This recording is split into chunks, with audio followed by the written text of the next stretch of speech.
Adaku's health had been declining for months, but she hid it well.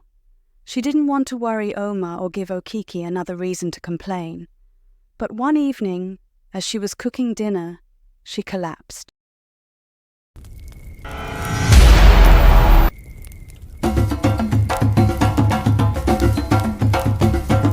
Once upon a time, in the village of Nkwela, nestled along tall palm trees and rolling hills, lived a girl named Oma. Oma was not like the other girls in her village. While they dreamt of marriage, children, and cooking, Oma dreamt of something different. She was 20 years old, full of energy and curiosity. She loved to explore, read, and learn new things. She often imagined herself as a successful entrepreneur, known by people all over the world. Her mother, Adaku, was her biggest supporter. Adaku believed in Oma's dreams and did everything she could to encourage her. But her father, Okeke, was a different story. He believed that a woman's place was in the kitchen and her duty was to marry and bear children. He often told Oma that her dreams were foolish and that she should focus on becoming a good wife. One evening, Oma sat under the big mango tree, reading a book about famous entrepreneurs. Her best friend, Nneka, approached her. "Oma, you're always reading these books. Don't you think you should be learning how to cook or something?" Nneka asked. Oma smiled. "I want more than just cooking and cleaning, Nneka. I want to see the world, start a business, and be known for my achievements." Nneka sighed. "You're brave, Oma. I hope your dreams come true." But not everyone in the village was as supportive as Nneka. Many villagers gossiped about Oma. They thought she was too ambitious for a girl. They believed she should calm down and focus on preparing for marriage. Despite the gossip, Oma continued to dream big. Her teachers loved her enthusiasm and often praised her in school. This only fueled the villagers' gossip, but Oma didn't care. She knew what she wanted and was determined to get it. Little did she know her life was about to take a drastic turn. The village of Nkwela was small and tightly knit. News travelled fast and gossip even faster. The women often gathered at the village square, discussing everything and everyone. "Oma thinks she's better than us because she reads those big books," said one woman, Mama Nkechi. "She should be learning how to cook and take care of her husband," added Mama Chika. Oma's mother, Adaku, overheard these conversations but chose to ignore them. She knew her daughter was special and believed in her potential. One day, as Oma walked to the market, she overheard a group of women talking about her. "Look at her," one woman whispered. "She thinks she's going to be some big shot." Oma felt a pang of sadness, but pushed it aside. She was used to the gossip by now. She focused on buying the ingredients her mother needed for dinner and hurried back home. As she entered their small, thatched roof house, her mother greeted her with a warm smile. "Welcome back, Oma. Did you get everything?" Adaku asked. "Yes, Mama," Oma replied, handing over the basket of vegetables. Adaku noticed the sadness in her daughter's eyes. "Don't let their words get to you, my child. You are destined for greatness." Oma nodded, hugging her mother. "Thank you, Mama. I just wish Papa would see it that way." Adaku sighed. "Your father is a stubborn man, but he loves you in his own way." Oma wished she could believe that. Okiki's constant disapproval weighed heavily on her, but with her mother by her side, she felt strong enough to face anything. Adaku's health had been declining for months, but she hid it well. She didn't want to worry Oma or give Okiki another reason to complain. But one evening, as she was cooking dinner, she collapsed. Oma rushed to her side, panic rising in her chest. "Mama, what's wrong?" Adaku managed a weak smile. "I'm fine, Oma, just a little tired." But Oma knew it was more than that. She helped her mother to bed and ran to fetch the village healer. The healer, an old woman named Mama Ngozi, examined Adaku and shook her head. "She is very weak," Mama Ngozi said. "We need to get her to a hospital in the city." Okiki scoffed. "We cannot afford that. She will get better on her own." Oma's heart sank. She knew her father wouldn't help. She sat by her mother's bedside, holding her hand. "Mama, I'll find a way to help you. I promise, Oma whispered, tears streaming down her face.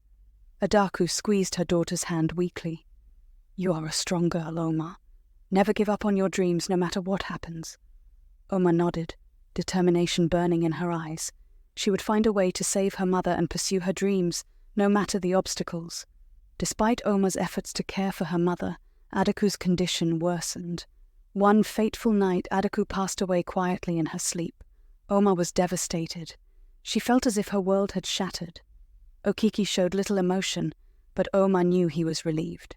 With her mother gone, there was no one to support her dreams. Okiki saw this as an opportunity to mold Oma into the obedient daughter he always wanted. Days after the funeral, Okiki called Oma into the living room. Oma, it's time you stop this nonsense about school and business. I've made arrangements for you to marry Chief Oba. He is wealthy and will take good care of you. Oma's heart pounded in her chest. No, Papa, I don't want to marry him. I want to continue my education. Hiokiki's face hardened. You have no choice. This is for the best. Oma ran out of the house, tears blurring her vision. She had no one to turn to. Neka tried to comfort her, but there was little she could do. That night, Oma lay in bed, staring at the ceiling. She knew she had to find a way out. But what could she do? She felt trapped, with no options and no hope. The day of the wedding arrived too soon. Oma felt like she was living in a nightmare. She wore a beautiful dress, but her heart was heavy with dread. Chief Oba, a man old enough to be her grandfather, smiled at her with a predatory gleam in his eyes. As the village celebrated, Oma felt only despair. Her dreams seemed more distant than ever. She tried to think of a way to escape, but every plan seemed hopeless. That night, as Chief Oba took her to his bed, Oma felt a part of her die. She knew she had to endure this if she ever hoped to find a way out. The mistreatment from Chief Oba's other wives only added to her misery. Days turned into weeks, and Oma's situation grew more unbearable. She clung to the hope that something or someone would come to her aid. As the days passed, Chief Oba continued to force himself on Oma. Each night was a nightmare of pain and humiliation. Oma couldn't bear it any longer. She mustered the courage to speak up and went to her father for help. "Papa, please! Chief Oba is hurting me!" Oma cried, tears streaming down her face. Okiki looked at her with cold eyes. "How dare you accuse your own husband? He provides for us and you repay him with lies. Go back to your husband's house and behave yourself. Don't ruin this for us." Oma was stunned. She couldn't believe her own father was siding with Chief Oba. She knew she had no one to turn to. With a heavy heart, she returned to Chief Oba's house, knowing she was on her own. But Chief Oba was furious that Oma had dared to complain. He beat her mercilessly, leaving her bruised and broken. Oma realized she was truly alone. Weeks went by, and Oma's suffering only worsened. She felt like a prisoner in Chief Oba's house, trapped with no hope of escape. But then, one day, Oma noticed something different about her body. She felt sick in the mornings, and her stomach seemed to be growing larger. Fear gripped her heart as she realized what it meant. She was pregnant with Chief Oba's child. Oma's mind raced with thoughts of despair. How could she bring a child into this world, knowing the pain and suffering they would endure? One evening, after a particularly brutal day, Oma sat alone, tears streaming down her face. She decided to seek advice from her best friend, Neka, who had always supported her. The next day she found a moment to speak with Neka in private. "Neka, I need your help," Oma said, her voice trembling. "Oma, what's wrong?" Neka asked, concern etched on her face. "I'm pregnant," Oma whispered, her eyes filling with tears. "I don't want this child. I can't bear the thought of bringing a child into this world with Chief Oba as the father. My dreams will die, and I don't want my child to suffer as I do." Neka hugged her tightly. "Oma, I understand your pain, but have you thought about the consequences of terminating the pregnancy?" Oma shook her head. "I can't think clearly, Neka. I just want to be free from this nightmare." Neka sighed. "Terminating the pregnancy could be dangerous, Oma. It might harm you. and you might regret it later. Please, think it over carefully." After a long silence, Omar nodded. "I trust you, Neka. I'll keep the baby." Even as her pregnancy progressed, Omar was still expected to do all the house chores. The other wives, jealous and spiteful, made her life even more unbearable. They took pleasure in her suffering, assigning her the hardest tasks, despite her growing belly. One evening, as she was scrubbing the floors, one of the wives, Ada, sneered at her. "Look at you, thinking you're special just because you're carrying Chief Oba's child. You're still nothing but a servant here." Oma clenched her fists, holding back her tears. She knew there was no point in arguing. She had no choice but to endure. As her pregnancy advanced, the physical toll became more apparent. Her back ached constantly, and her feet were swollen from the long hours of work. But even if she sought refuge at her father's house, she knew he would just send her back. Oma endured the pain with a quiet resolve. She knew she had no choice but to bear the burden, even as her pregnancy progressed and the physical toll became more apparent. The other wives were relentless in their cruelty, often starving her to make her work even harder. But Omar had a friend in Neka, who would sometimes sneak food to her when the other wives weren't looking. One afternoon, as Omar was struggling to carry a heavy pot of water, Neka appeared at the back gate with a small basket of food. "Omar, I brought you some food," Neka whispered, handing her the basket. Omar's eyes filled with tears of gratitude. "Thank you, Neka. I don't know what I'd do without you." Neka hugged her tightly. "Stay strong, Omar. You're not alone. We'll find a way out of this." Meanwhile, Chief Oba was rarely at home. His only concern was to drop off money and food items before leaving again. He felt disgusted to stay at home because he didn't like the children of his other 7 wives. They were all girls, and he often complained about who would inherit his properties. One evening, as he handed Omar some money, he grumbled, "This house is full of girls. Who will carry on my name? Who will inherit my wealth?" Omar kept her head down, not daring to speak. She knew any response would only anger him further. Neka continued to be Omar's lifeline. She would visit whenever she could, bringing food and offering words of comfort and encouragement. One evening after a particularly brutal day, Neka found Omar sitting in the corner of the kitchen, tears streaming down her face. "Omar, what happened?" Neka asked, rushing to her side. "The other wives. They made me work all day without food. I feel so weak," Omar whispered. Neka hugged her friend tightly. "You need to eat, Omar. Here, I brought you some food." As Omar ate, Neka spoke softly. "Chief Oba will never change. His heart is too cold. But you must stay strong for the sake of your baby. One day you will be free from this." Omar nodded, her resolve strengthening. "Thank you, Neka. I will stay strong." Chief Oba's discontent with his family continued to grow. One evening, as he sat in the living room, he watched his daughters playing and sighed in frustration. "These girls, they will never be able to manage my properties," he muttered to himself. "I need a son." His wives, knowing his mood, stayed out of his way. They knew better than to approach him when he was in one of his foul moods. Omar, however, had no choice but to serve him his dinner. As she placed the plate in front of him, he glanced at her swollen belly. "I hope you're carrying a boy, Omar," he said, his tone harsh. "A son would make everything better." Omar kept her eyes down, silently praying that her baby would be healthy, regardless of its gender. She knew that whether the baby was a boy or a girl, her situation would remain the same. Despite the constant mistreatment and Chief Oba's dissatisfaction, Omar found moments of hope. Her baby kicked frequently, reminding her that she had something precious to fight for.